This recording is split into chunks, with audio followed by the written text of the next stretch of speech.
Bisogna avere coraggio, lo dico ai nostri sindaci, bisogna non solo protestare ma passare ad azioni concrete e le azioni concrete sono la disobbedienza civile, la protesta fiscale, via Equitalia dal Nord. Le parole di Roberto Maroni da Riva dei Sette Martiri scaldano i 12.000 presenti alla festa dei popoli veneti, ma il giorno dopo il raduno di Venezia tra i primi cittadini della Marca cresce la perplessità per quelle frasi pronunciate dal nuovo segretario della Lega Nord. Forte l'appello del numero 1 del Carroccio alla rivolta fiscale, ma l'invito alla disobbedienza di Roberto Maroni incontra il muro degli amministratori trevigiani e il no parte proprio da un sindaco del Carroccio. I sindaci non possono fare la rivolta fiscale, l'unica cosa che può fare il cittadino a proprio rischio e pericolo, e quindi lo sconsiglio, anche perché al nord l'Agenzia delle Entrate e la Guardia di Finanza funzionano molto bene. La voglia di cambiare è forte anche tra i sindaci della Marca, ma l'invito urlato dal palco del segretario federale non piace neanche al centrodestra.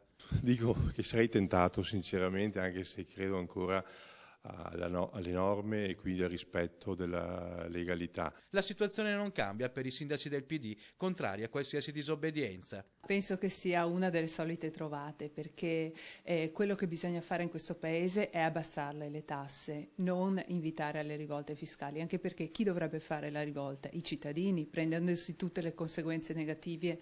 Mi dispiace che oggi la Lega dica che sono contro il governo quando fino all'altro giorno c'erano anche loro seduti e sono correi di questa debacle dello Stato italiano.